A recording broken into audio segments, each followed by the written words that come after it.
dan salam sejahtera kepada sidang penonton live di page Dewan Pemuda PAS Negeri Pahang ataupun DPPNP. Saya Hafiz Hazwan selaku moderator pada program pagi ini.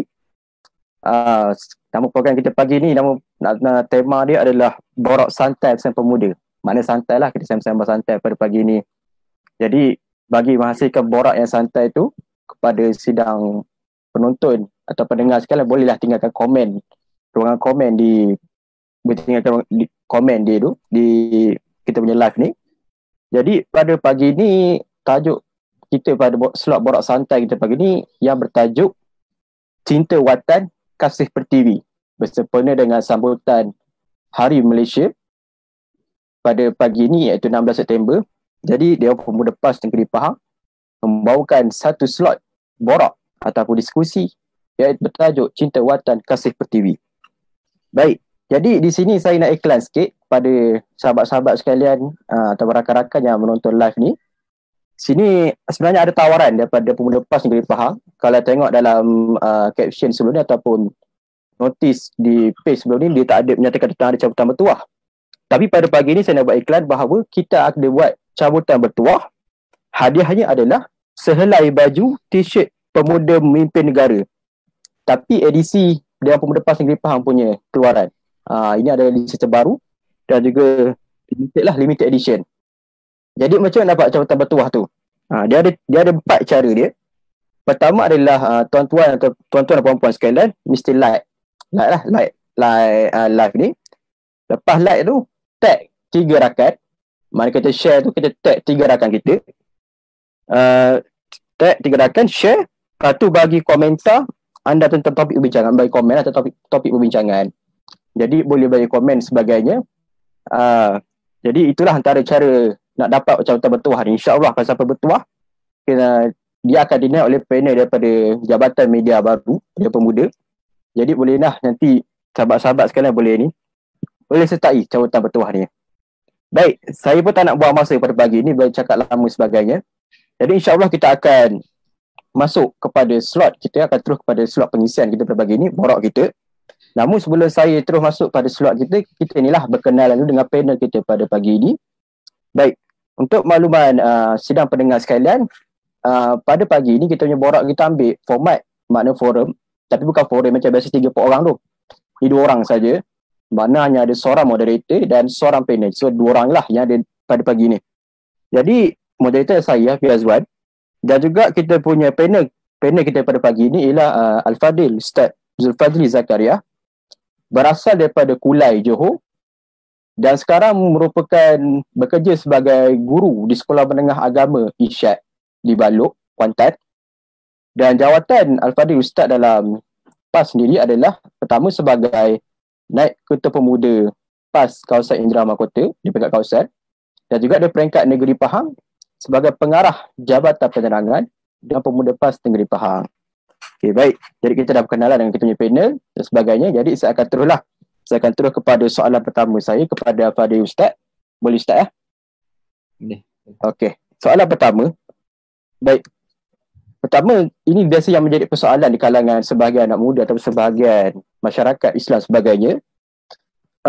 Pertamanya adalah bagaimanakah pandangan Islam terhadap konsep patriotism atau patriotisme yang menekankan tentang pentingnya cinta pada negara.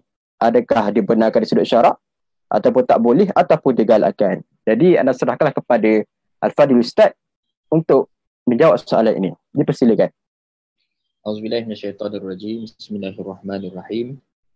Alhamdulillahirabbil alamin wassalatu wassalamu ala asyrafil anbiya'i wal mursalin sayyidina wa maulana Muhammad wa ala alihi wa sahbihi ajma'in.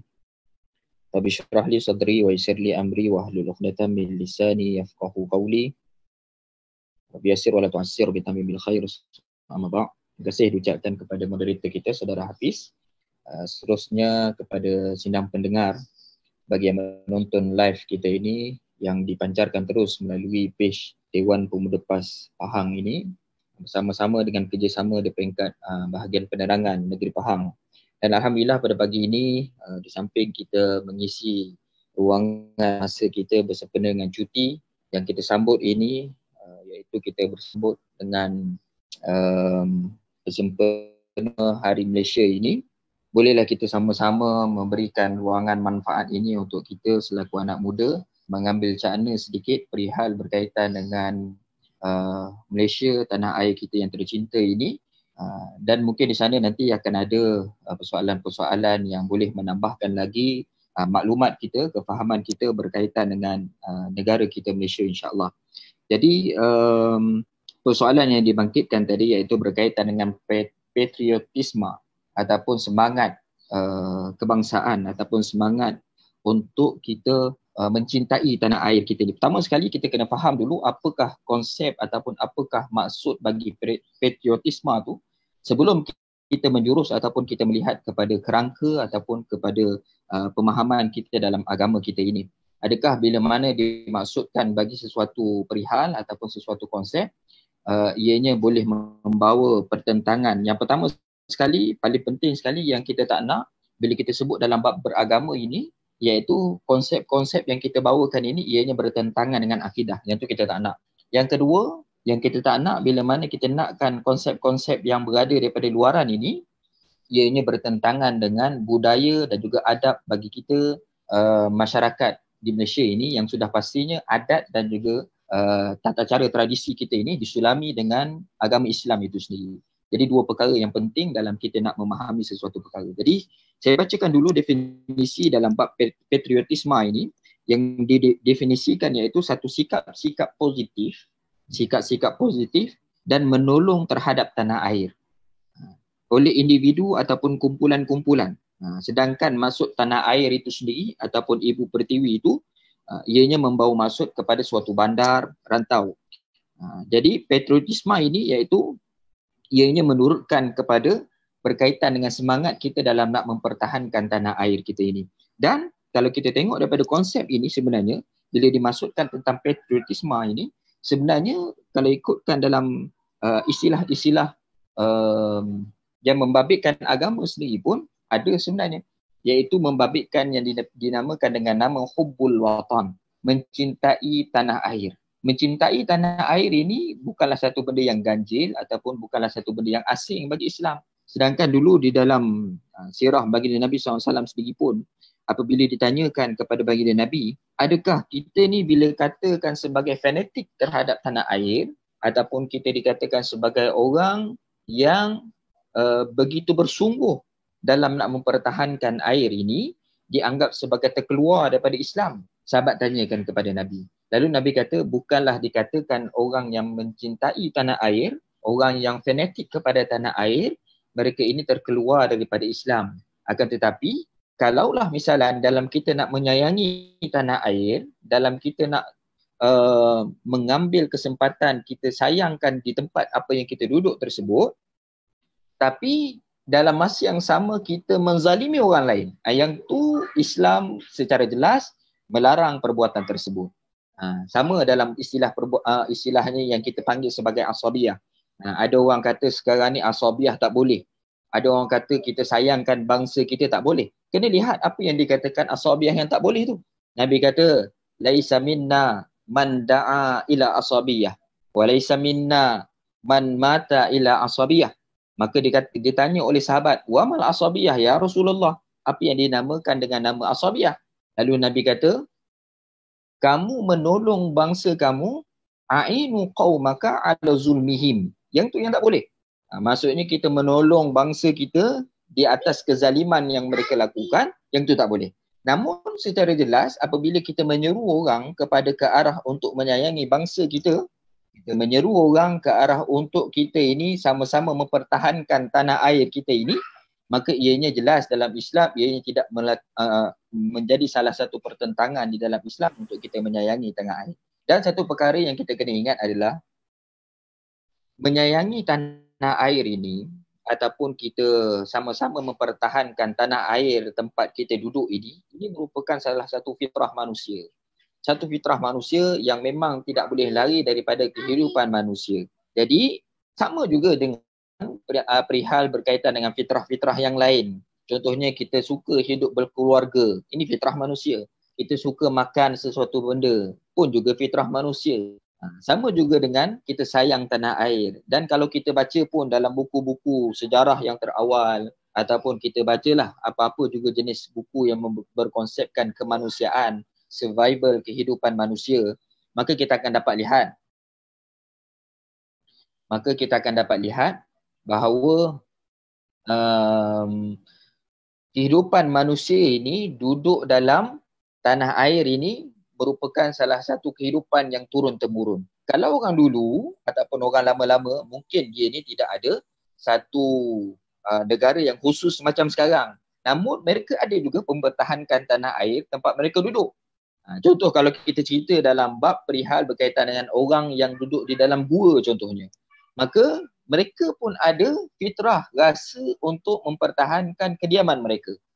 Jadi Islam meraihkan fitrah alami kehidupan manusia ini. Cuma ada masa-masa dan ketika-ketikanya ianya perlu lagi diselari dengan perihal berkaitan dengan syariat Islam yang sewajarnya, yang sama-sama kita boleh raikan bersama. Wallahu a'lam. Baik, terima kasih Al-Fadhil Ustaz atas penerangan dan juga jawapan yang bagi saya cukup lengkap soalan pertama tadi, iaitu adakah konsep patriotism ni bagaimanakah pandangan Islam tentang konsep patriotism ni. Dan juga Ustaz juga menekankan bahawa fitrah manusia dia mencintai tanah air ini adalah fitrah. Hatta kalau kita tengok sirah Nabi Muhammad SAW pun yang biasa diulas oleh Al-Fadhil Tuan Guru Presiden PAS sendiri, iaitu Tuan Guru Haji Abdul Ali Awang, bahawa Rasulullah SAW pun sayangkan tanah airnya, iaitu kota Mekah. Bagaimana Nabi betapa sayangnya Nabi, namun disebab perintah Allah SWT untuk berhijrah, Nabi berhijrah juga ke kota Madinah. Dan juga bila sebutkan, anda tertarik juga dengan apa yang disentuh oleh Ustaz tadi tentang hubul watan. Anda teringat kata-kata almarhum Dr. Burhanuddin Al-Hilmi yang merupakan yang di-Pertua Agong PAS yang ketika, bahawa Dr. Burhanuddin antara pemimpin yang sangat menekankan tentang konsep hubul watan minal iman, yakni mencintai tanah air merupakan separuh daripada iman. Punya sampai tahap detail betapa pentingnya mencintai tanah air itu, sampai tahap Dr. Burhanuddin mengatakan bahawa dia separuh daripada iman. Jadi bahawa betapa besarnya lah dia punya konsep mencintai tanah air itu sendiri, ataupun dalam bahasa moden iaitu semangat patriotism.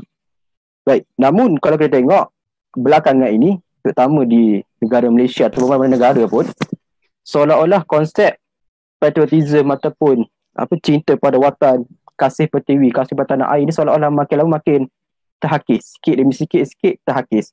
Terutama pada generasi muda pada hari inilah, mereka lebih mudah terpengaruh dengan media sosial, terpengaruh dengan doktrin pelik, sampai tahap bila kita cerita pasal kemerdekaan, cerita pasal semangat tanah air sebagainya, seolah-olah hanya masuk telinga kanan, keluar telinga kiri.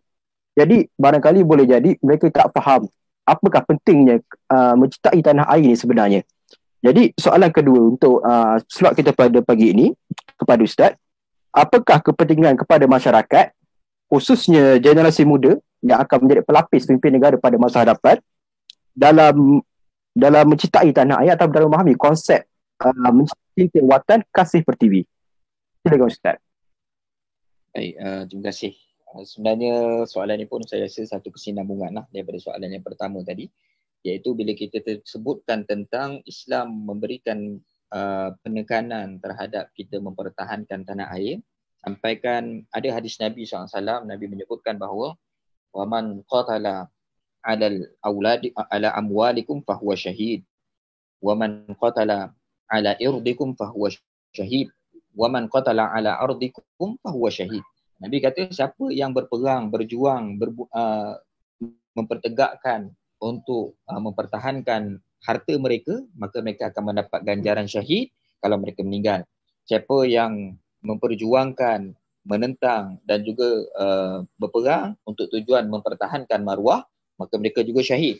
Dan Nabi sebut siapa yang mempertahankan, memperjuangkan dan juga berperang untuk tanah air mereka, maka mereka mendapat syahid. Dan di sini merupakan salah satu mesej yang jelas yang ditunjukkan oleh baginda Nabi SAW, yang menunjukkan kita mempertahankan tanah air merupakan salah satu sebahagian daripada agama kita. Namun bagi kita ni generasi muda yang berada di luar sana, sebagaimana yang disebutkan oleh Hafiz, moderator kita, yang mengatakan bahawa kepentingan untuk mempertahankan tanah air ini oleh generasi muda sekarang ni makin lama makin luntur. Boleh kita katakan tak adalah semua daripada kalangan anak-anak muda kita ini yang bersikap sebegitu. Yang boleh kita katakan anak muda sekarang ini pun kata-katanya mereka masih ada lagi sekelumit rasa untuk sayangkan tanah air. Cuma mungkin pendekatan cara mereka dalam nak mempertahan tu berbeza-beza lah. Sehingga kan kita nampakkan seolah-olah nilai dan juga norma-norma kehidupan kita ni selaku rakyat Malaysia, yang kita mempunyai adat, tradisi kita sendiri, yang tu yang makin luntur. Secara alaminya boleh kita katakan begini, boleh kita katakan siapa pun tak suka kalau misalnya negara kita ini ataupun tanah air kita ini diceroboh oleh negara yang luar. Kerana kita tak tahu sejauh mana negara luar ataupun mereka-mereka yang berada di luar yang bukan hidup dalam suasana kepompong kita ini boleh meraihkan semacam mana yang kita hidup sekarang ini. Jadi saya rasa kalau kita sebutkan anak muda pun, mereka pun akan tak setuju. Cuma dalam perihal kehidupan mereka sekarang ini, mereka seolah-olah tidak nampak macam nak mempertahankan tanah air. Bukti contoh yang boleh kita katakan ada daripada kalangan anak muda ini yang sekarang ini yang kita tengok, yang mereka seolah-olah cuba nak bawakan fahaman-fahaman yang berada di luar. Contoh, mereka cuba nak bawa ataupun nak resapkan kembali fahaman komunis yang konon-kononnya mereka katakan fahaman ini seolah-olah lebih membela rakyat ataupun fahaman ini lebih menunjukkan kepada solidariti rakyat dan sebagainya, tanpa mereka lihat sejarah-sejarah lampau, sejarah-sejarah yang terbelakang daripada kita ini yang menunjukkan bahawa fahaman komunis ini sebenarnya banyak mencacatkan dan juga banyak memburukkan suasana sejarah dalam kehidupan masyarakat kita, rakyat Malaysia ini. Di samping fahaman komunis ini pun dari sudut beragama sekalipun, mereka juga lari ataupun keluar daripada prinsip beragama yang sebenar, iaitu fahaman komunis ini lebih menjurus ke arah mereka yang tidak hidup bertuhan dan sebagainya. Jadi pada saya, anak muda sekarang ini dalam nak mempertahankan tanah air mereka, bukan hanya sekadar mereka menunjukkan kekuatan, mengangkat spanduk, melaung-laungkan slogan dan sebagainya. Mereka sepatutnya lebih lagi menunjukkan kepada sikap yang lebih menjurus ke arah tradisi kita, lebih menjurus ke arah nilai-nilai norma kita masyarakat Melayu tu yang lebih utama. Dalam kita contoh kononnya kata nak sayangkan tanah air, tapi berapa ramai daripada kalangan anak muda, walaupun tak semua, berapa ramai daripada kalangan anak-anak muda ni yang masih lagi leka dan juga lalai dengan kehidupan-kehidupan duniawi, yang pasti kita rasakan bahawa ianya merupakan salah satu perkara yang cuba diresapkan oleh masyarakat-masyarakat ataupun mereka-mereka yang berada di luar sana, tujuan untuk menjatuhkan jati diri anak-anak muda kita sekarang ini. Jadi sudah pasti kepentingan untuk kita mempertahankan tanah air kita ini merupakan salah satu benda yang penting. Kerana bila kita ini sudah hidup dalam negara kita yang aman sekarang ini, sudah pasti menjaganya merupakan satu benda yang utama. Bukanlah satu benda-benda yang boleh kita kesampingkan. Cuma yang kita bimbang, bila mana kita tak faham tentang hakikat dalam kita nak menjaga tanah air kita ini, maka kita akan menyebabkan orang lain akan ambil kesempatan untuk menjajah, untuk duduk dalam negara kita ini. Bukti jelas kita katakan beginilah, anak-anak muda sekarang, berapa ramai khususnya kita daripada kalangan bangsa Melayu, ini bukan racism, ini bukan kita katakan untuk mengambil sikap pandang negatif bagi satu-satu bangsa, bukan. Kita ambil contoh begini, dalam satu laporan yang terbaru menunjukkan bahawa hampir lebih kurang 70% lagi rakyat Malaysia, khususnya yang membabitkan kaum Melayu, masih lagi tidak mendaftar mengundi.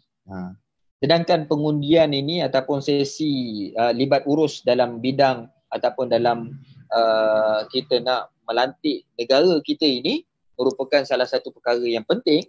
Namun anak-anak muda ni masih lagi memandang perkara ini perkara yang ringan. Apa ramai lagi daripada kalangan anak-anak muda yang masih lagi belum mendaftar untuk mengundi pilihan raya yang akan datang ini. Namun kesedaran ini dia perlukan kepada senantiasa dihidupkan, senantiasa dikempenkan supaya mereka tahu ataupun faham apa tujuan mereka mengundi. Sudah pasti bila kita mengundi, kita memilih calon yang terbaik untuk diangkatkan untuk menjadi pemimpin kita, itu di antara salah satu kecaknaan kita, keprihatinan kita dalam kita nak menekankan tentang perlunya kita mempertahankan tanah air kita ini dan perlunya kita berikan kepada kepimpinan yang mereka rasakan pimpinan inilah yang akan menjaga tanah air kita ini daripada sebarang anasir-anasir luaran yang boleh menjatuhkan yang pertama sekali keadaan harmoni kita hidup dalam negara kita ini, dan yang kedua keadaan kita beragama hidup dalam negara kita ini. Itu sedikit pandangan saya lah. Okey, terima kasih Al-Fadhil Ustaz atas jawapan yang diberikan tadi. Artinya apa yang kita boleh katakan bahawa masih lagi ramai lagi yang mencintai tanah air. Cuma apa yang jadi masalah di sini adalah cara. Biasa cara bagaimana nak pertahankan tanah air tu, kebanyakan kita masih lagi tercari cara mana sesuai. Sampai tahap kadang-kadang kita ambil pemikiran luar ataupun ada logik luar untuk jadikan sebagai cara untuk kita pertahankan tanah air. Itu yang sebenarnya agak bahaya. Dan kalau kita tengok sejarah pun, bagaimana jatuhnya khilafah Turki Uthmaniyah apabila pemikiran generasi muda mereka mencedok pemikiran pada barat, akhirnya dengan semangat kebangsaan Turki yang kita kata melampau lah, semangat kebangsaan yang melampau, jatuhlah Turki Uthmaniyah. Begitu juga bagaimana Arab revolusi pun bebas daripada Uthmaniyah, begitu juga. Jadi pada orang muda, dan juga saya juga menarik dengan statistik yang Ustaz berikan tadi itu, bahawa 70% masih lagi golongan anak muda terutama tak daftar mengundi lagi. 70%, makna banyak lagi lah kita katakan. Sedangkan PRU bila-bila masa boleh jadi, boleh jadi esok, boleh jadi tahun depan, dan boleh jadi lagi 5 tahun. Namun perkara ini masih lagi kita pandai enteng. Jadi dari sudut tindakan kita nampaklah masih lagi lemah. Dari sudut cinta pada tanah air, cinta pada negara, cintai kepimpinan yang berwawasan memimpin negara. Andai kata kalau 70% yang daftar, saya yakin bahawa pengundi di Malaysia ini akan memilih kepimpinan negara yang lebih baiklah dan lebih wawasan dalam memimpin negara. Dan juga bila sebut tentang sedikit macam yang disebutkan tadi, alalan kita dah semput berkaitan dengan soal pilihan raya dan sebagainya. Mungkin mesej ini boleh kita sampaikan kepada anak muda di luar sana lah. Yang mana mereka ni merasakan bahawa politik sekarang ni di antara politik yang mereka rasakan jemu dan jelak kerana sikap sendiri daripada kalangan pemimpin-pemimpin politik. Dan kita nak sebutkan kepada anak muda beginilah. Kalaulah kita ni jemu dan juga jelak kepada sikap-sikap pemimpin-pemimpin yang kita tengokkan, yang kita katakan sebagai otai lama dalam politik ini begitu, takkan kita disebabkan dengan sikap mereka kita nak lari jauh daripada politik. Perlukan kepada usaha daripada kalangan anak-anak muda ini untuk mencari ruang, kalau boleh bagaimana kita nak menurunkan sikap-sikap pemimpin ataupun otai-otai politik yang lama ini supaya mereka itu tidak lagi nampak sebegitu sikapnya. Dan kalau boleh, adanya daripada kalangan anak muda ini yang melibatkan diri mereka dalam bidang politik ini, membawa pandangan mereka dan juga menunjukkan sikap yang baik, tidak seperti mana sikap-sikap otai-otai politik, ahli-ahli politik yang lama sebegitu. Barulah betul caranya. Bukan bermaksud kita lari daripada masalah dan kita rasakan bahawa tak ada masalah lain datang dah. Bila kita lari daripada masalah, akan datang juga masalah yang lain. Sepatutnya jalan penyelesaian adalah selesaikan dengan baik bagaimana masalah yang kita ada. Terima kasih Ustaz tambahan tadi. Maknanya solusi untuk menyelesaikan masalah itu bukan lari pada masalah. Maknanya solusinya dah berkena menyelesaikan masalah itu. Dah penting. Sebab apa kalau kita boleh muhasabahkan, kenapa kita dapat pemimpin politik yang teruk, yang suka bermain politik 24 jam tak berhenti kan? Kita boleh muhasabahkan. Balik kadang silap kita juga. Kita lalu komplain, tapi di manakah tindakan kita? Adakah kita daftar mengundi?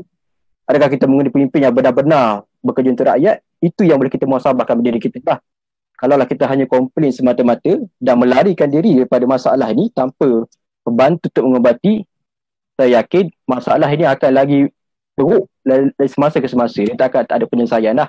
Jadi sebab itu PAS sendiri pun menawarkan kepimpinan yang baik kita dengan gagasan BPMS yang digagaskan oleh Al-Fadhil, Tuan Guru Presiden kita, bahawa jelas kalau kita baca dalam BPMS tu jelas satu persatu bahawa kita benar-benar nak membangunkan negara dan juga untuk bekerja untuk rakyat. Dan sama, kita tak tinggalkan usaha kita iaitu menegakkan syariat Islam.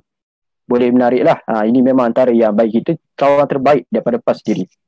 Dan juga bila sebut tentang negara ni, saya juga tertarik dengan falsafah Dr. Burhanuddin dalam dia menghuraikan hubul watan minal iman, bahawa bagaimana Dr. Burhanuddin kaitkan tentang bagaimana diri, watan dan juga tanah air itu, bagaimana Dr. Burhanuddin kaitkan iman itu, iaitu diri kita berdiri di atas tubuh pula berdiri di atas bangsa, maka bangsa pula berdiri di atas watan. Ada kita kata iman, boleh iman dalam diri, juga diri itu bersosial atau bermasyarakat dengan satu bangsa, juga bangsa itu pula menghidupkan watan atau tanah air, membangunkan watan. Itulah bagaimana falsafah hubul watan minal iman Dr. Burhanuddin kaitkan atau pentingnya bahawa cinta pada watan ini. Baik, untuk pergi pada soalan seterusnya, kalau kita lihat belakangan ini, bukannya pada 2-3 tahun ini, dah lama dah, mungkin dalam 10 tahun ke 5-6 tahun belakangan ini, kita tengok isu-isu yang membabitkan tentang jati diri negara, terutamanya macam paling terbaru adalah isu jatah negara. Kita nampak bagaimana ada pihak penerbit buku jatah negara itu seolah-olah dipelekehkan, dan juga pada tahun-tahun lepas dan tahun ni pun ada juga isu bendera terbalik pun ada. Sedangkan sepatutnya kalau kita tengok antara negara yang betul-betul tegas undang-undangnya, kalau bendera terbalik ni biasa ketangkap lah dan kena bunuh lah biasanya kan. Dan juga dulu pun saya teringat pada tahun, saya tak ingat antara tahun 2013 ke 2015, pernah terjadi juga isu bendera Sang Saka Malaysia. Waktu tu bendera di dataran mereka ada sekumpulan masyarakat, sekumpulan segelintir pihak yang mengibarkan bendera Sang Saka Malaysia, bendera hitam putih tu, macam bendera Indonesia tu, di dataran mereka. Katanya adalah bendera asal Malaysia. Dan itulah, jadi kita tengok banyak isu-isu yang membabitkan identiti negara, tentang mencabar hak yang benda termaktub dalam undang-undang negara dan sebagainya. Jadi benda kita tengok makin lama seolah-olah macam dia jadi macam normalisasi. Bukan setakat normalisasi dengan Israel je. Normalisasi menghina negara pun macam tak apalah, biarlah tu hak dia kan. Sampai orang fikir gitu. Tak apalah, apa salahnya itu. Sampai ada yang katakan bahawa jatah negara tu ada yang kata kreatif pula. Buat logo, dia modify logo tu, ada yang kata kreatif. Ini satu kepelikan yang semakin berbahasa dalam masyarakat kita.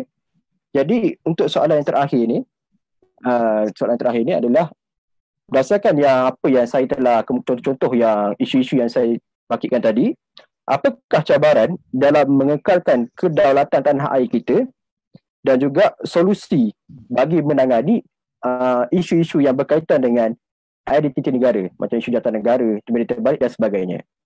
Dipersilakan Ustaz. Baik. Berkaitan dengan cabaran untuk kita mempertahankan tanah air kita ini dan juga nak mempertahankan kedaulatan dalam negara kita ini, sudah pastilah menyebut tentang cabaran ini kita boleh bahagikan kepada dua bahagian lah. Maksudnya cabaran daripada sudut luaran dan juga cabaran daripada sudut dalaman. Cabaran daripada sudut luaran sudah pastinya cabaran yang kita nampak berkaitan dengan kuasa-kuasa besar dunia yang berada di luar sana, yang cuba seringkali mengintai negara-negara yang memang hidup dalam keadaan harmoni, aman, tenteram ini, untuk mereka cuba nak mencari apakah rahsia bagi negara kita ini yang kekal dalam keadaan aman dan juga damai ini. Saya teringat satu perkara, ini mungkin kita boleh nampakkan sedikit dia punya manfaat dan juga hikmah. Satu ketika bila mana guru kami, ketika mana beliau melawat negara Malaysia ini, iaitu almarhum Syekh Saad Gawish. Dilawat negara kita Malaysia ini dan juga memberikan sedikit pengajaran dan juga berikan sedikit tausiah dia dalam negara kita ini. Dia kata bila mana dia dah merantau hampir, walaupun tak semua dalam negeri-negeri dalam Malaysia ini, namun bila mana sampai bagi setiap hari-hari Jumaat tu, dia pergi dengar khutbah dan sebagainya. Bagi setiap khutbah dalam negara kita ini, di setiap negeri-negeri kita ini, pasti bagi khutbah kedua tu kita akan mendoakan kebaikan untuk raja kita dan juga kita mendoakan keamanan untuk negara kita dan sebagainya. Dan dia katakan kepada sidang pendengar waktu itu yang mendengar tausiahnya, dia kata, saya selama ini, almarhum Syekh Saad Gawish tersebut, saya selama ini tercari-cari kenapa negara Malaysia ini tak semacam negara-negara yang berada di rantau Arab. Kenapa negara Malaysia tak kehidupan mereka ini tak semacam kami yang berada dalam negara Arab. Sedangkan kalau nak ikutkan para alim ulama, kamilah ramai. Kalau nak ikutkan kuatnya, besarnya, ramainya, kami lagi ramai. Tapi kenapa dia katakan Malaysia ni nampak aman, tenteram? Kita pun kalau kes COVID contohnya berlaku baru-baru ni, kita suruh penduduk ataupun kita suruh rakyat kita duduk di rumah, semua akur. Tanpa mengira bangsa berbilang kaum kita ini ataupun tanpa mengira agama yang ada, akur arahan pimpinan ataupun akur arahan Perdana Menteri. Kita tengok saja macam mana kepada negara-negara asing ataupun negara-negara jiran. Amerika Syarikat contohnya. Bila diperkenalkan untuk PKP, kan MCO, untuk stay duduk di rumah, mereka tak terima. Mereka kata ni mengekang hak kebebasan mereka. Tapi tak berlaku di Malaysia. Ini di antara keunikan yang berada di Malaysia. Dan kata guru kami tadi, dia kata, hari ni saya dapat jawapan. Dia kata bahawa yang kita ni diberikan kekal keamanan yang ada itu adalah kerana kita sering kali mendoakan kebaikan untuk raja kita. Kita doakan supaya raja kita ini diberikan petunjuk hidayah oleh Allah Subhanahu Wa Taala. Itu di antara resepi ataupun kejayaan keamanan dalam negara kita ini. Dan inilah cabaran yang kita rasakan bahawa masyarakat di luar sana yang cuba untuk bagaimana nak menggoncang keamanan dan juga kedaulatan dalam negara kita. Dia tahu paksi utama yang ada dalam negara kita ini adalah hidupnya ataupun berteraskan kepada raja itu sendiri. Dan boleh saya katakan, ataupun kalaulah anak-anak muda yang berada di luar sana, yang ada perasaan ataupun yang ada isi hati dalam hatinya mengatakan bahawa kehidupan beraja ini tidak mendatangkan manfaat kerana melihat keadaan kehidupan raja itu sendiri, maka saya seru kepada anak-anak muda yang berada di luar sana untuk tengok dalam negara-negara yang diperintah ataupun yang ditadbir oleh raja itu sendiri. Ataupun kalau tengok dalam negara-negara Arab dipanggil sebagai negara yang mamlakah, yang mempunyai sistem beraja, monarki. Berbanding dengan Jumhuriyah, Republik. Tengok negara-negara Republik, bagaimana rencam dan juga keadaan-keadaan mereka dalam bersungguh mereka ini nak mempertahankan keamanan dalam negara mereka. Boleh kita katakan hampir keseluruhan kehidupan yang mana ditadbir oleh mamlakah beraja ini, boleh kita katakan hidup dalam keadaan tenteram, aman dan sebagainya. Berbanding dengan kehidupan yang Jumhuriyah, Republik, yang sampai sekarang pun masih lagi berperang, masih lagi ada seteru di antara persaudaraan dalam negara mereka tersebut. Jadi cabaran yang pertama yang perlu kita pertahankan adalah cabaran daripada luaran.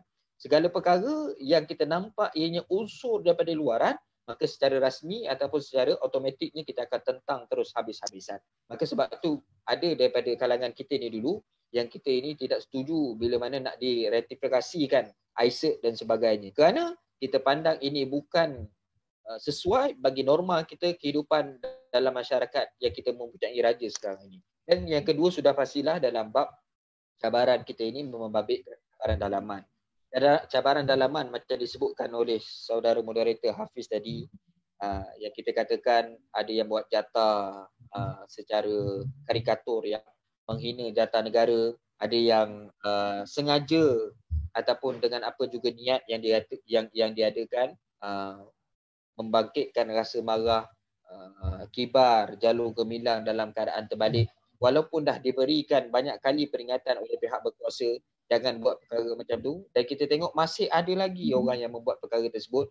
Yang ini semua boleh kita katakan mereka-mereka yang duduk dalam negara kita ini, mereka yang hidup dalam negara kita ini, yang seringkali ataupun senantiasa cuba nak menggugat keamanan dalam negara kita ini, ataupun cuba nak membangkitkan sentimen rasa marah daripada kalangan masyarakat.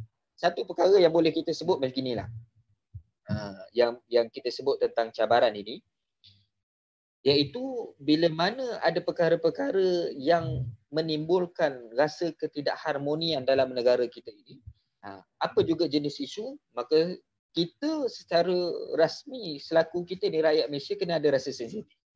Kena ada rasa sensitif dan jangan cuba nak memperbesarkan perkara tersebut ataupun jangan cuba kita nak mengulangi perkara tersebut. Ini resepi dalam kita nak menjaga kedaulatan dan juga keharmonian selaku kita orang yang mencintai negara kita dan juga tanah air kita ini. Kalaulah satu isu perkara tersebut sering kali berulang berlaku, maka kita katakan ini bukan satu perkara yang disengajakan. Ini bukanlah satu benda yang kebetulan. Ini sudah pasti satu perkara yang disengajakan. Sengaja nak menimbulkan rasa marah. Dan entah kenapa kita katakan rakyat Malaysia ini lebih suka orang pandang mereka ini dalam melakukan kesilapan-kesilapan yang mereka ada. Contoh misalnya saya nampak beginilah, orang-orang yang buat salah ataupun orang-orang yang buat benda-benda yang menimbulkan rasa marah daripada kalangan masyarakat Malaysia ni, saya rasa ianya tidak lain dan tidak bukan sengaja nak menimbulkan populariti dalam hidup mereka, nak supaya orang kenal. Tapi malangnya mereka nak orang kenal dia tu dalam keadaan yang tidak baik. Itu jadi masalah. Alangkah baiknya dia cari satu benda-benda isu yang diviralkan, isu-isu yang boleh menaikkan nama dia selaku orang yang baik ataupun orang yang buat benda-benda yang boleh mengharumkan nama negara. Ini dia buat satu tindakan-tindakan yang boleh kita katakan sebagai tindakan yang menjatuhkan martabat kedaulatan negara, dalam masa yang sama menjurus bagi si pelaku tersebut membuat perkara-perkara yang boleh menyebabkan mereka ni akan ditahan dan sebagainya. Jadi di antara mesej yang jelas saya sebutkan kepada rakyat Malaysia secara keseluruhannya di kesempatan yang ada ini, jangan kita mencari populariti yang boleh menjatuhkan kedaulatan negara, dan seterusnya dia akan menjerumuskan bagi si pelaku tadi boleh dikenakan apa-apa tindakan dan juga boleh dikenakan apa-apa hukuman yang boleh menyebabkan mereka tidak lagi bebas kehidupan mereka selepas pada ini. Wallahu a'lam. Baik, terima kasih Al-Fadhil Ustaz atas penerangan yang bagi saya cukup tuntas tadi, dan juga saya tertarik bagaimana Ustaz menyatakan bahawa daripada guru Ustaz sendiri melihat bahawa antara kunci kekuatan Malaysia ni aman, Malaysia ni kita kata tenteram lah, maknanya tak ada lah macam negara Timur Tengah yang kerja nak berperang sepanjang masa, dan juga taklah macam negara Barat yang kerja nak berdemo ataupun nak protes sepanjang masa, dan juga tak ada lah macam negara di belah-belah timur ataupun belah-belah negara komunis yang tak berani nak kata apa-apa langsung pada pemerintah mereka. Adalah kuncinya ialah bahawa kita mendoakan supaya pemerintah kita dapat hidayah dan doa kesejahteraan negara. Jadi itu betapa mahal je nilai doa tu. Walaupun kita tengok waktu semalam Jumaat tu ramai lah, kadang ramai tidur, kadang doa pun biasa-biasa je kan, doa pun angkat tangan biasa-biasa je. Tapi kita nampak kesannya bagaimana negara kita antara yang aman lah, sampai tahap macam Ustaz katakan, kita menguruskan COVID ni antara yang terbaik di dunia. US pun, kita kata US yang kita biasa buat kebanyakan orang benchmark pada US dan Britain, itu pun dia tak boleh kontrol masyarakat mereka untuk menguruskan COVID ni. Buat kita, bagaimana mereka buat MCO atau PKP, semua protes kata hak asasi sebagainya. Sedangkan MCO tu adalah untuk mencegah penular wabak tu daripada terus menular tanpa kita kawal. Baik. Di sini ada sedikit iklan sini pada sahabat-sahabat yang yang menonton live kita pada pagi ini. Di sini daripada Dewan Pemuda PAS Negeri Pahang ada buat cabutan bertuah. Cabutan bertuah kepada sahabat-sahabat yang view ni, tapi dengan syaratnya dia ada 4 syarat yang mesti dipenuhi lah kalau nak menang hadiah dia. Hadiah dia adalah t-shirt Pemuda Memimpin Negara, yang tema muktamar PAS pada tahun ini yang terbaru. Dan juga edisi, bukan t-shirt yang edisi daripada Pemuda Negeri Pahang sendiri. Ini yang mahal lah, maknanya daripada original daripada Negeri Pahang sendiri t-shirt tu. Jadi syarat-syarat dia nak dapat cabutan bertuah tu, pertama mesti like kita punya live ni, tu yang pertama. Yang kedua pula, tag 3 rakan dalam komen ni. Bolehlah tag rakan-rakan anda dalam ruangan komen ni. Kemudian share link ni kepada mana-mana ruangan media sosial yang ada. Dan keempat, berikan komen tentang topik perbincangan. Komentar terbaik dengan jumlah like terbanyak akan dipilih sebagai pemenang. Jadi kita akan tengoklah komen dalam ni mana yang paling banyak likers, itu dikira pemenang ya. Setakat ni kalau kita tengok dalam ruangan live ni, ada beberapa lah yang dah komen. Antaranya saudara Mujahidul Amin, dia dah tag dah 3 orang rakan dia, iaitu Muhammad Nazif, Usman Hawawi, Al-Puruni dan Azra'i Permai. Juga ada komen daripada Nofatin Afifah, Universitas Tanah Air sebahagian daripada Iman. Juga saudara Muhammad Nazir Rosman pun dan dia tag balik rakan dia tu Abdul Mahamin Roslan, Abdul Aziz Rosli dan Syazwan Kamal Rozali. Fatan Afifah tadi pun dah tag juga kawan-kawan dia nak menang cabutan bertuah. Dia tag lagi 3 kawan dia, Syarah Zulkifli, Ayu Wahidah dan Siti Aisyah. Dan sekali lagi pemilik FB Mujahidul Amin juga sekali lagi dia bagi komentar, cinta dan sayang kepada tanah air lambang kasih seorang pertiwi yang berjiwa patriotik. Mohon like yang nak menang ni kan. Jadi boleh pakat like ramai-ramai komennya. Kemudian komentar dia. Macam tanah air umpama mencetik orang kita sayang. Dia punya falsafah daripada saudara Mujahidul Amin. Cetak tanah air umpama orang cetik orang kita sayang. Sampai tahap itu sekali. Jadi daripada Muhammad Akil Zakir Amir, mantap anak muda. Muhammad Nazif tadi, kemerdekaan ini bukan hadiah dari penjajah. Kemerdekaan ini tidak didapatkan dengan cuma-cuma. Kemerdekaan ini adalah tetesan darah para pejuang bangsa. Itu dia makna falsafah dia punya tu, gaya bahasa yang tinggi. Ashraf Badri, Zulfitri Amini, Zainal Azmi, dan juga Muhammad Nazir Rahman tadilah. Dia tag semua sahabat-sahabat dia ni. Dan juga kepada sidang pendengar sekarang, sidang penonton, kalau ingin menanyakan soalan dan sebagainya, boleh tinggalkan di ruang komen kita. Kita ada masa lagi 15 minit. Jadi sekurang-kurangnya bolehlah tanya pada kita punya panel kita bagi menghidupkan suasana kita pada pagi ini. Tak ada masalah bertanya soalan. Dan juga untuk yang berkaitan dengan cabutan bertuah tu, ia akan ditindak oleh Urustia daripada Jabatan Penerangan Dia Penumpang Tinggi Pahang dan juga Jabatan Media Baru. Mereka akan menilai siapa yang memenuhi kriteria tu akan mendapat cabutan bertuah tersebut. Jadi sebarang soalan pada sidang-sidang pendengar sekalian dan rakan-rakan sekalian boleh tinggalkan di ruangan komen. Kita ada masa 15 minit. Jadi ini adalah manfaatkanlah ruangan live kita ni untuk tanya sebarang soalan. Sebelum kita akan pergi padalah kesimpulan ataupun sebagai kulasah daripada Ustaz Zulfadli. Jadi boleh tinggalkan soalan. Setakat ini masa lagi kita ada soalan dalam ruangan komen. Kebanyakan tag rakan-rakan. Boleh tinggalkan soalan. Jadi sementara kita menunggu soalan tu, saya tertarik dengan bagaimana yang poin-poin disentuh oleh Ustaz tadi. Bagaimana cabaran dalaman dan luaran sebenarnya yang boleh antara cabaran yang terbesar kita menghadapi. Contoh situasi sekarang kita tengok, kalau kita tengok ada peta tanah Melayu dan peta Malaysia ni, bagaimana kedudukan Malaysia ni antara yang strategik. Tengah-tengah lah, tengah laluan antara timur dan barat, tengah laluan perdagangan. Dan kalau kita tengok, hari ni di Laut Cina Selatan menjadi, kita boleh katakan agak tegang lah suasananya.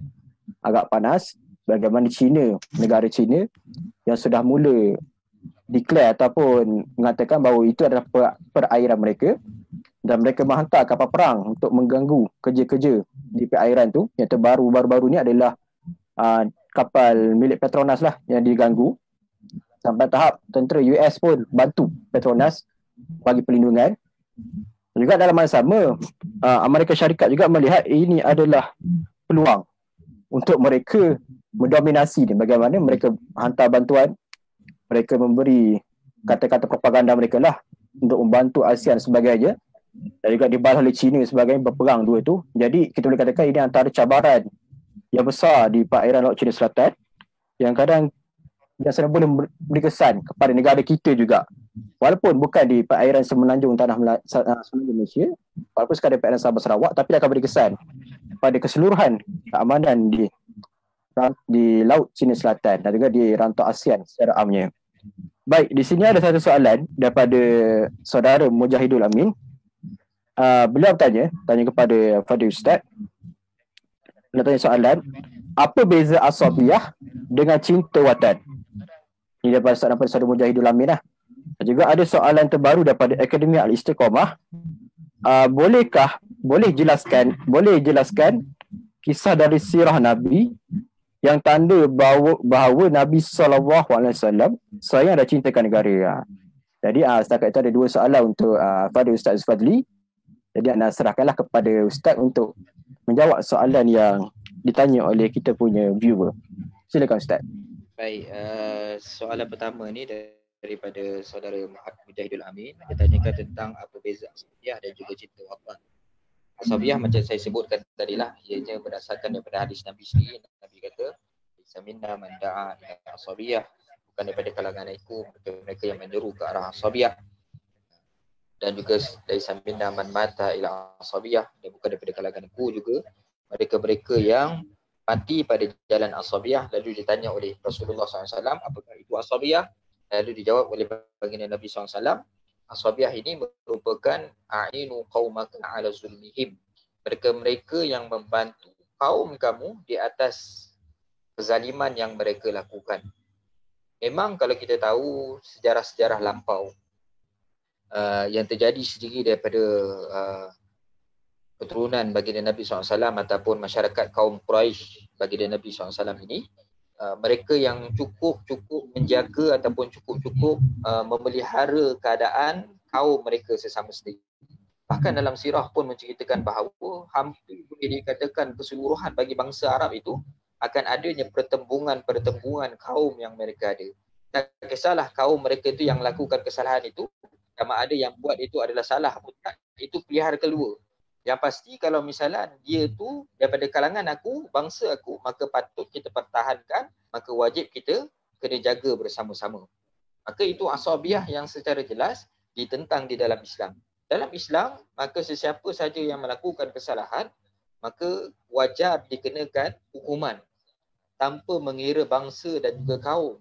Kerana kena faham, sifat Islam ini bersifat sebagai syumuliyah. Islam ni bermaksud dia merangkumi secara keseluruhan kehidupan manusia tanpa mengira bangsa dan juga kaum. Kalaulah Islam ini boleh menekankan kepada kaum, maka kita kata yang layak hanya mempertahankan ataupun yang layak patut dimuliakan adalah bangsa Arab. Kerana bangsa Arab ini merupakan bangsa yang Nabi di dalamnya duduk di dalam tersebut. Kalaulah begitu cara pandang Islam. Tapi Islam tak memandang begitu. Islam memandang asal kamu Islam, kamu dapat jaga iman kamu, apa juga kaum kamu, maka kamu layak dimuliakan oleh Allah Subhanahu wa taala. Inna akramallahi atqakum. Setiap orang yang akan dimuliakan oleh Allah Subhanahu wa taala adalah berdasarkan ketakwaan yang mereka. Itu asabiah, iaitu kita jangan membantu kaum kita di atas kezaliman yang dia ada. Adapun berkaitan dengan watan, memanglah kalau ikutkan dalam konsep kenegaraan, pasti dalam negara dia akan ada bangsa yang menghidupkan negara tersebut. Contoh kita katakan bangsa Eropah, maka dia hidup dekat negara-negara Eropah. Bangsa yang kita katakan bangsa Asia ataupun bangsa Cina sebagai contoh, mereka hidup dalam negara Cina. Cuma di Malaysia ni keunikan yang dia ada, kita ni bangsa yang berbilang ataupun multiracial, bangsa yang berbanyak ataupun berbilangnya bangsa yang kita ada. Maka disebabkan berbilang kita ni bangsa, takkanlah disebabkan kita ni berbilang maka kita takkan nak sayang negara kita. Bukan macam tu. Siapa pun hidup dalam negara kita ini, maka dia wajib ataupun sepatutnya menyayangi dalam negara kita ini, siapa pun duduk dalam negara kita ini. Maka perbezaan di antara asabiah dengan watan itu yang kita nampak jelaskan begitu. Tak adalah kita katakan orang yang sayangkan bangsa sampai dia meninggalkan negara, tak ada. Jadi orang yang sayangkan bangsa sudah pasti dia juga menyayangi negara yang dia ada. Dan kemudian persoalan berkaitan dengan sirah Nabi yang menunjukkan Nabi SAW ini sayangkan dalam negara yang dia ada. Macam disebutkan tadi, moderator pun ada sebut. Nabi sendiri SAW bila mana ditanyakan kepada Nabi, Nabi sebut, kalaulah bukan disebabkan kaum aku menghalau aku, nescaya aku tak akan tinggalkan Mekah itu. Maksudnya Nabi begitu sayangkan Mekah itu sendiri. Disebabkan Mekah itu tempat Nabi membesar, bahkan dalam sirah dakwah Nabi yang terpanjang pun selama 13 tahun di Mekah, kemudian baru 10 tahun di Madinah. Nak ikut dikatakan bahawa naluri Nabi ini ataupun sifat kemanusiaan Nabi ini lebih sayangkan negara dia berbanding dengan negara orang yang berada di luar sana. Walaupun negara Madinah itu, negara Islam Madinah adalah negara yang menyahut seruan Nabi, yang begitu sayangkan Nabi dan menawarkan tempat-tempat kedudukan yang istimewa untuk Nabi, tapi Nabi tak pandang itu semua. Nabi lebih memandang untuk dapatkan Makkah Al-Mukarramah. Sebab tu di antara misi utama yang jelas bagi Nabi, di antara puncak kejayaan Nabi adalah Fathul Makkah, adalah pembukaan dan juga pembebasan kota Mekah. Pembebasan kota Mekah itulah puncak utama yang menunjukkan bahawa kejayaan Nabi dalam membentuk negara Islam itu sendiri. Itu di antara tanda-tanda bagaimana sirah Nabi begitu sayangkan tanah air yang Nabi ada sendiri. Bahkan kalau tengok siri-siri peperangan bagi Nabi SAW, di antara peperangan yang terakhir iaitu peperangan Khandaq. Peperangan Khandaq ini iaitu peperangan yang mana Nabi SAW berpusat ataupun Nabi membina benteng Nabi dalam negara Islam Madinah ataupun dalam negara Madinah itu sendiri. Di antara tujuan kenapa Nabi buat benteng dalam itu, kerana tujuan supaya jangan ada kuasa-kuasa yang lain mampu merosakkan pusat pemerintahan itu sendiri. Bermaksud bila kita faham situasi perang macam tu, menunjukkan bahawa sirah Nabi menggambarkan apabila kita berjaya mempertahankan negara kita, bermaksud kita juga dalam berjaya memenangi sesuatu peperangan tersebut. Kalaulah andai kata sebagai contoh, tiba-tiba berlaku sesuatu yang tidak diingini dalam negara, sedangkan Nabi keluar berperang ke tempat yang lain, sudah pasti dianggap sebagai satu kekalahan. Kerana tergadai sudah negara itu sendiri. Tak ada dah tempat untuk kita kembali semula ke tanah air. Sebab itu kalau tengok siri-siri peperangan ini, negara itu cukup besar dalam membentuk kuasa-kuasa pemerintahan selepas pada itu. Contoh, tadi sirah Nabi. Contoh peperangan zaman moden begitu juga. Di saat ketika mana Jepun ini bersemangat dalam nak melebar kuasanya, sampaikan dia berjaya menggugat kuasa Amerika waktu itu dengan pengeboman Pearl Harbor tu. Tapi dalam masa yang sama, Amerika memberikan satu serangan balas, bom pula Hiroshima dan Nagasaki, menyebabkan semangat tentera-tentera Jepun waktu itu nak berperang untuk melebarkan lagi kuasa dah tak ada. Hilang rasa semangat sebab tempat mereka sudah dibom. Menunjukkan bahawa negara ni merupakan salah satu benda yang besar, walaupun kita dalam semangat nak menyebarkan kuasa yang lain, apabila negara kita tak dapat dijaga, maka tetap juga tak sampai hasrat untuk kita mendapatkan apa yang kita inginkan. Wallahualam. Okay, baik. Terima kasih Ustaz. Jadi yang kira sangat penerangan yang sangat jelas dan tuntaslah daripada Ustaz berkenaan dua soalan tadi, iaitu soalan pertama tentang beza antara asabiah dan juga cinta pada negara, dan juga soalan kedua tadi bagaimana sirah Nabi SAW tentang sirah Nabi SAW berkenaan dengan cinta pada negara. Dan juga nak kira ada satu soalan terakhir kepada Ustaz, itu daripada Akademi Al-Istiqamah. Soalannya berbunyi, macam mana nak tarik anak muda hari ini yang sibuk dengan berhibur memikir masa depan negara dan masa depan Islam? Satu soalan. Jadi Ustaz, pengalaman Ustaz dalam pemuda PAS Negeri Pahang sendiri. Jadi Ustaz bolehlah menjawab bagaimana solusi untuk ini soalannya. Silakan. Baik. Saya juga berdasarkan pengalaman hidup saya lah. Pengalaman hidup saya sendiri. Yalah, masing-masing kita ni ada pengalaman dalam membesar. Jadi pengalaman saya sendiri dalam membesar ni agak, saya boleh katakan, perkara yang boleh kita kongsikan bersama lah. Entah kenapa saya ni daripada menengahnya sampailah ke peringkat universitinya, kecenderungan saya tu dalam ke arah politik ni cukup tinggi lah. Sampaikan pembacaan-pembacaan saya pun banyak yang kritikal waktu itu. Saya ingat lagi waktu tu saya sekolah menengah, saya dah start baca buku-buku Haraki, Bahtera Penyelamat. Saya baca buku apa artinya saya menganut Islam. Banyak saya baca-baca buku yang begitu, yang membentuk pemikiran-pemikiran kritis, kita boleh kata, ataupun membentuk pemikiran-pemikiran kritikal. Dan kecenderungan politik saya ni, saya tengok tak ada kepada kawan-kawan yang lain. Adalah sebahagian satu dua yang boleh kita kongsikan maklumat-maklumat yang kita dapat daripada pembacaan ini. Namun tak ramai daripada kalangan sahabat-sahabat saya yang waktu itu dalam sekolah menengah, masuk kepada sekolah menengah tinggi, tingkatan 6, atas 6 bawah dan sebagainya. Tak ramai orang yang suka bicarakan bab politik.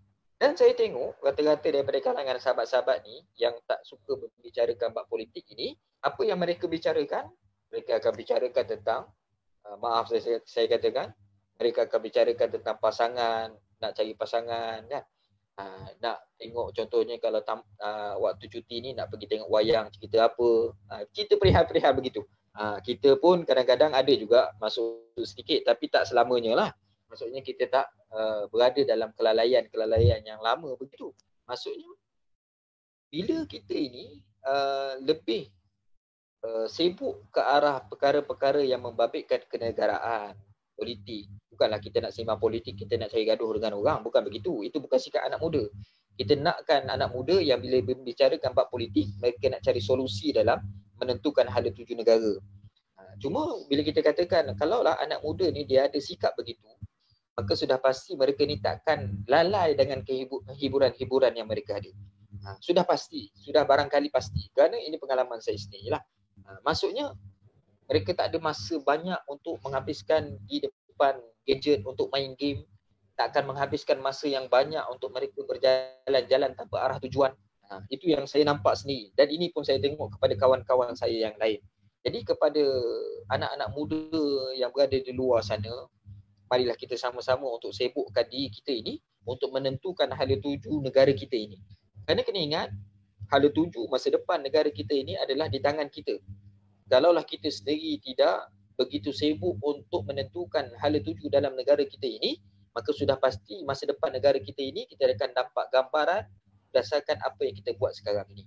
Sebab tu saya teringat kalam yang katanya merupakan kalam daripada Sayyidina Umar, wallahu a'lam. Dia kata apa?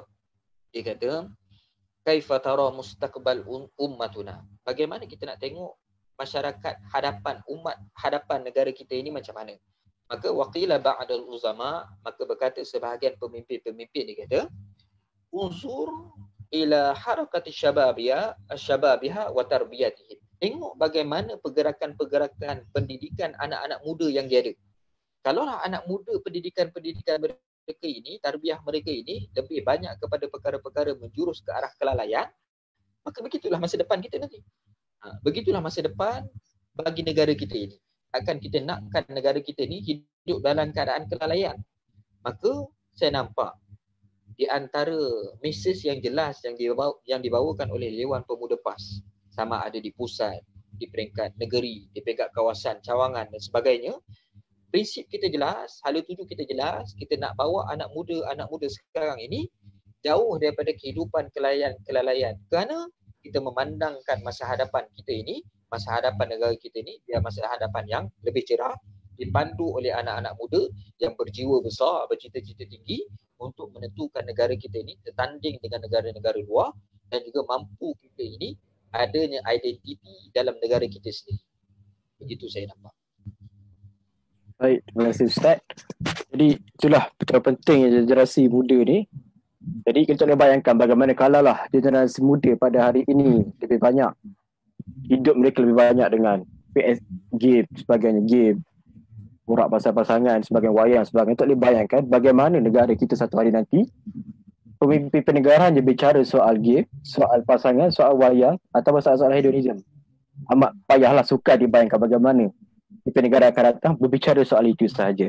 Jadi masa terlambat untuk kita orang muda ubah watakkan kita. Kalau tak mampu ubah semua, ubahlah sikit-sikit. Mulalah jinak-jinak sikit dengan bahan-bahan bacaan, dengan benda-benda perkara yang berkaitan kepentingan politik dan kenegaraan. Jadi ada soalan terakhir, ini soalan terakhirlah kepada Ustaz, juga daripada Akademi Al-Istiqamah, yang berbunyi soalannya adalah, Islam dulu juga meluaskan empayar. Adakah Islam juga menjajah? Ini adalah soalan terakhir daripada Ustaz. Okey, silakan Ustaz untuk menjawab soalannya. Penjajahan ini boleh kita katakan dia berdasarkan kepada persepsi lah. Persepsi bagi setiap mereka-mereka yang dihidangkan dengan situasi perkara tersebut. Cuma yang unik, kalau kita katakan Islam juga meluaskan empayar, Islam juga menjajah, ya boleh kita katakan begitu, berdasarkan kepada prinsip yang jelas, berdasarkan kepada sebuah kuasa-kuasa besar dalam dunia ini. Cuma yang uniknya, Islam bila mana dia menjajah, Islam dia tidak membuang segala apa yang ada dalam negara tersebut. Contoh misalan, kalaulah misalan dalam negara tersebut dijajahi oleh Islam, tapi Islam masih lagi inginkan pengekalan, contohnya dalam bab beragama. Kalau mereka tak nak terima agama Islam, pula tak ada masalah, tak jadi masalah, boleh kekalkan dengan agama mereka. Dan dalam masa yang sama, Islam menunjukkan akhlak-akhlak yang baik sehingga menyebabkan orang yang duduk di bawah kuasa Islam pada waktu tersebut tertarik untuk memasuki Islam. Bukan disebab dipaksa, tapi disebabkan tertarik dengan akhlak yang dibawa oleh orang Islam itu sendiri. Berbeza dengan penjajahan-penjajahan kuasa besar yang lain. Sudahlah mereka ni jajah, dengan dalam masa yang sama mereka juga membawakan fahaman-fahaman penjajah yang dia ada. Mereka membawa pemikiran-pemikiran yang luar yang menyebabkan orang Islam terpaksa tengok dan juga terpaksa terima apa yang dibawakan oleh sistem-sistem mereka. Yang tu yang menyebabkan di antara perbezaan besar di antara penjajahan Islam dan juga penjajahan kuasa-kuasa besar yang lain. Dan Islam, ada yang katakan Islam ini tersebarnya dakwah dengan mata pedang. Ini pun dijawab oleh ribuan para alim ulama kita yang mempertahankan dan juga yang memperteguhkan dengan mengatakan bahawa Islam bukan disebarkan dengan mata pedang. Sesekali tidak. Tapi Islam ini menyebarkan dakwah mereka ni adalah dengan menunjukkan akhlak yang baik, lisanul hal, afsah min lisanul maqal. Lisan ataupun perbuatan yang kita lakukan ini menyebabkan orang lain tertarik kepada Islam itu sendiri. Itulah dakwah Islam. Dan kalau kita tengok pun dalam tempat-tempat negara yang lain, kita bukan menunjukkan kekuatan, tapi kita menunjukkan bahawa yang kita ni mampu juga menandingi cabaran-cabaran yang ada yang oleh kuasa-kuasa besar yang lain. Kadang-kadang kuasa-kuasa besar yang lain perlu ditundukkan. Contoh waktu itu negara Rom dan juga Parsi. Mereka ni perlu ditundukkan kekuasaan mereka dengan kehebatan-kehebatan yang ada oleh tentera Islam itu sendiri. Itu di antara suasana yang berlaku perbezaan yang kita boleh nampak empayar Islam, tamadun Islam berbanding dengan tamadun-tamadun negara-negara yang lain. Wallahualam. Baik, terima kasih Ustaz atas jawapan tadi. Mana kita nampak bahawa Islam tu, orang rakyat tu sendiri yang tertarik dengan Islam. Dan juga biasa dalam disebut oleh Al-Fadhil Ustaz Khalil Abdul Hadi dan juga Tok Guru sendiri selalu sebut bahawa Islam membuka kota. Bukan menjajah. Menjajah ni lebih pada barat. Juga Islam daripada membuka satu negara, satu kawasan baru, sampai tak mengubah daripada sama ada kalau yang daripada yang kafir tu menjadi Islam, dan juga yang kafir zimmi dan yang beli bawah negara Islam pula merasa aman, sangat-sangat aman, dan tak ada lebih aman melainkan pemerintahan Islam. Ini yang sangat, kita kata sangat rare lah, sangat yang luar biasa.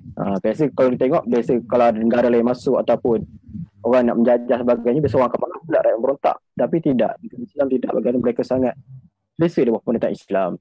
Jadi itu yang kira yang terakhir soalan untuk Ustaz. Jadi kita akan pergilah kesimpulan nak masuk pada Ustaz sebagai kesimpulan tentang kita punya tajuk pada ini, iaitu cinta watan dan kasih pertiwi. Silakan Ustaz. Terima kasih kepada moderator kita pada hari ini dan seluruh sidang-sidang pendengar yang dirahmati oleh Allah Subhanahu Wa Taala sekalian. Alhamdulillah kita hampir sejam dalam kita berbicara berkaitan dengan cinta watan pada pagi ini, dan di antara kesimpulan yang boleh kita sebutkan bahawa tidaklah menjadi salah satu pelanggaran dalam Islam bila kita disebutkan sebagai kita cintakan tanah air, kerana mencintai tanah air ini juga merupakan salah satu normal ataupun salah satu fitrah bagi manusia. Dan Islam begitu meraihkan fitrah ini dan juga Islam begitu mengambil berat berkaitan dengan fitrah ini, dan sehingga kan ada di sana banyak lagi kalau kita nak cari dalam Al-Qurannya, dalam hadis Nabi-Nya yang memperkuatkan lagi dan juga nak memperteguhkan lagi bagaimana kita perlu sayangkan tanah air kita ini. Dan sudah pastinya kita ni sayangkan tanah air kita ini, lebih-lebih lagi Malaysia ini, bukan hanya sekadar atas namanya Malaysia. Kita sayangkan tanah air kita ini lebih-lebih lagi kerana Islam begitu terbentuk baiknya dalam negara kita. Kita bukan hanya sekadar sayangkan tanah air, kita juga sayangkan agama yang ada dalam tanah air kita ini. Maka di antara perkara yang perlu dipelihara berbanding kita memelihara, di samping kita memelihara tanah air kita ini, kita juga perlu menjaga agama yang telah Allah kurniakan dalam tanah air kita ini. Dan mudah-mudahan disebabkan penjagaan kita daripada sudut agamanya kita sudut jaga juga tanah air yang kita ada ini, Allah memberikan rahmat dan juga memberikan kasih sayang kepada hamba-hambanya yang berada di dalam tanah air kita Malaysia ini, dan Allah memberikan pengampunan kepada seluruh masyarakat yang ada di dalam tanah air kita ini, selagi mana kita menjaga hak-hak selaku kita ni sebagai hamba Allah, dan juga kita menjaga hak-hak ketuhanan Allah Subhanahu Wa Taala tersebut. Dan mesej yang jelas yang perlu disampaikan kepada seluruh rakyat Malaysia yang ada, kami daripada peringkat Dewan Pemuda PAS Malaysia maupun di peringkat negeri dan sebagainya, kita menyeru kepada seluruh rakyat Malaysia ini untuk sama-sama mempertahankan tanah air kita ini daripada sebarang anasir-anasir perpecahan yang boleh menggugat kedaulatan negara kita ini, kehidupan kita beraja dan sebagainya. Dan dalam masa yang sama, kita inginkan bahawa keadaan harmoni kita ini berkekalan sampai bila-bila, walaupun kita ini hidup dalam masyarakat yang berbilang. Dan di peringkat Dewan Pemuda PAS juga memberi mesej yang jelas, selagi mana kita ini duduk dalam negara kita Malaysia, selagi itulah kita juga kena mempertahankan bangsa-bangsa yang lain. Kita tidak boleh meletakkan bangsa-bangsa yang lain seumpama macam mereka ni tak ada nilai dalam membentuk negara kita ini. Jadi saya kira terima kasih sekali lagi di peringkat Dewan Pemuda PAS Negeri kerana memberikan kesempatan untuk saya berkongsi sedikit seberapa perkara yang boleh kita sama-sama berikan ruang dalam cuti-cuti kita ini dan santai-santai kita pada pagi ini. Dan mudah-mudahan di kesempatan yang lain kita boleh berbincang lagi dan kita seru kepada sahabat-sahabat yang berada di luar sana untuk sebarkan lagi kecintaan kita ini, kita sebarkan lagi mesej kita ini. Mudah-mudahan kita akan senantiasa berada dalam rahmat Allah Subhanahu Wa Taala. Terima kasih sekali lagi kepada moderator Saudara Hafiz. Wallahu a'lam. Okey, terima kasih kepada Ustaz atas kesimpulan tadi. Jadi kena faham kita sebagai orang Islam, khususnya kepada masyarakat Malaysia amnya, bahawa pertama cinta pada negara adalah fitrah semula jadi manusia, memang akan cinta pada negara.